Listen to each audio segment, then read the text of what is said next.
perché oggi diamo il via al nostro percorso per le regionali del 2020 come lista Solidarietà, Ambiente e Lavoro.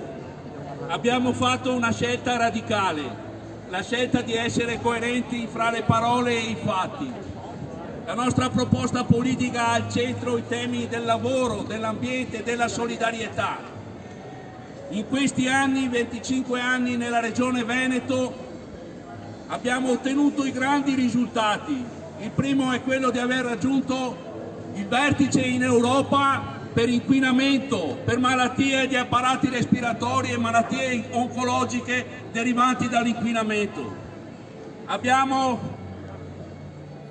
il primato del consumo di suolo, abbiamo il primato del lavoro povero nel nord Italia. Il 20% delle lavoratrici e dei lavoratori del Veneto prendono salari che li collocano appena sopra e appena sotto o sotto la soglia della povertà relativa.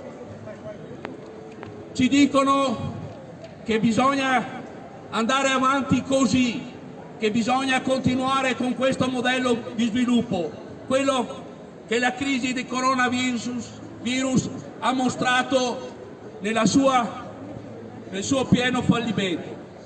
Noi diciamo che dobbiamo investire nella solidarietà, nel sociale.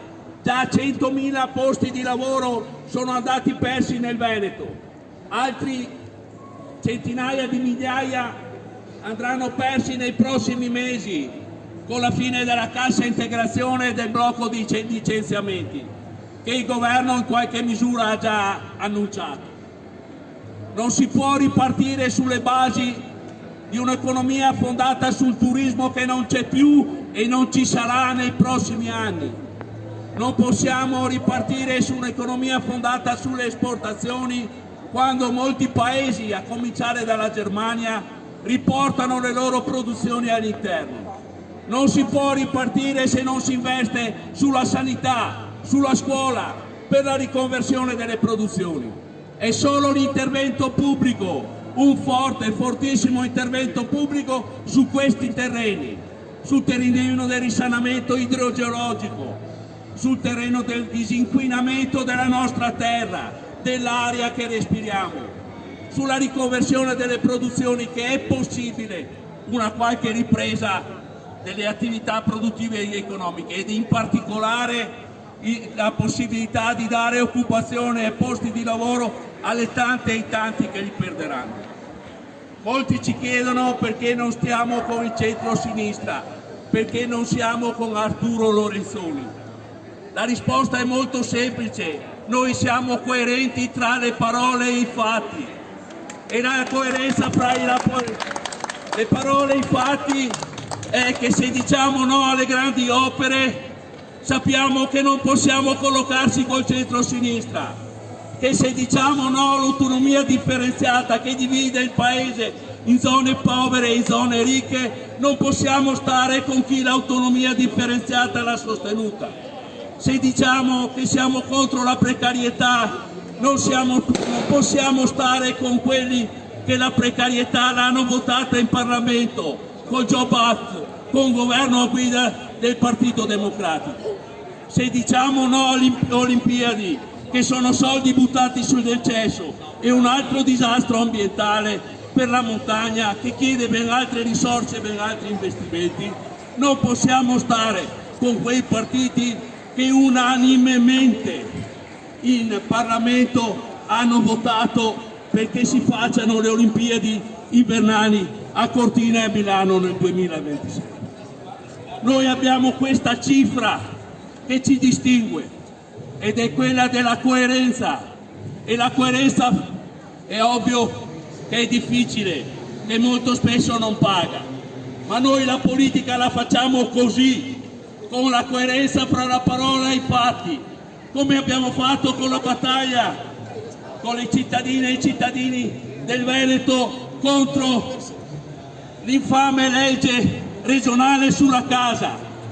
La Lega dice: non mettiamo le mani in tasca ai cittadini veneti, ovvero un tubo, non mettono in mano in tasca ai ricchi, non perseguono l'evasione fiscale, ma le mani in tasca ai cittadini e ai ceti popolari lo hanno cercato di fare come? E questa cosa l'abbiamo respinta solo con un autunno di lotte continue. Abbiamo cominciato a luglio dell'anno scorso e non abbiamo ancora finito. Queste sono questioni fondamentali.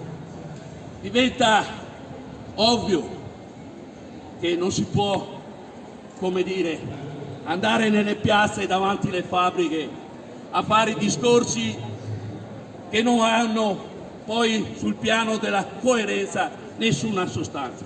Il Veneto si difende difendendo il territorio e l'ambiente e questo non può essere fatto se non rovesciando le politiche che sono state fatte in questi anni.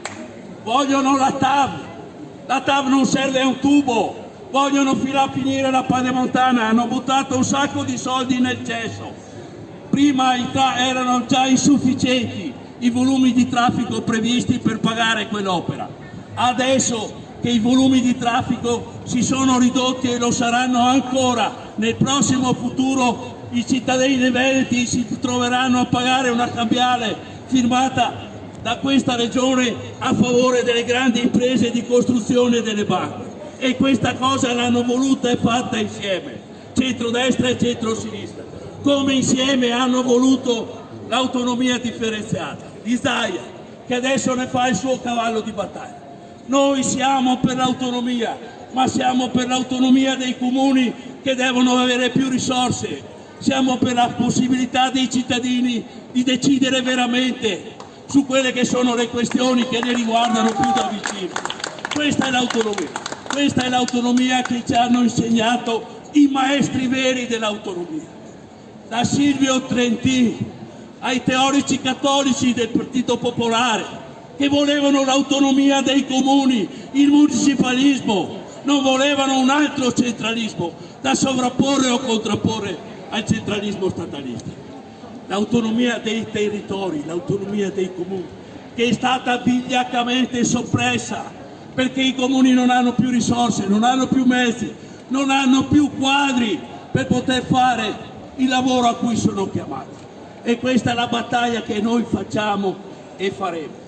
E non possiamo che farla in solitudine se vogliamo essere coerenti fra le parole e i fatti. Grazie mille.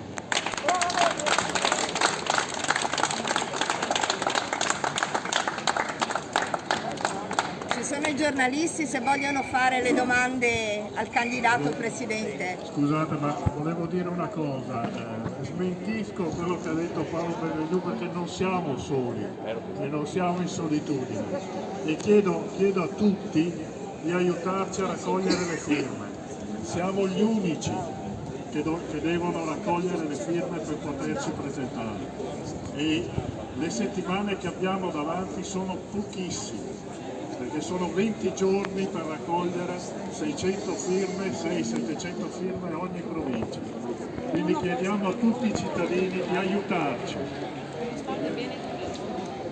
Chiediamo a tutti di aiutarci in questa impresa. Noi promettiamo una cosa e ci impegniamo per quello.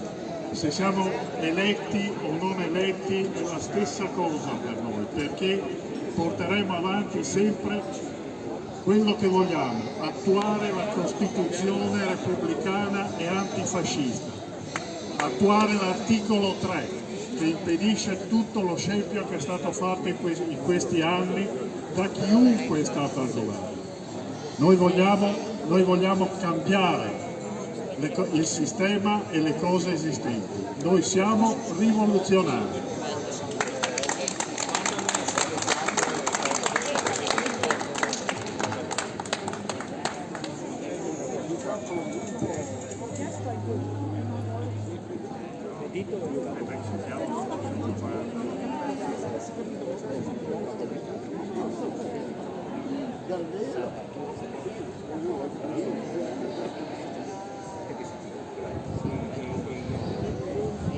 Renato, vestito nuovo. Vestito nuovo.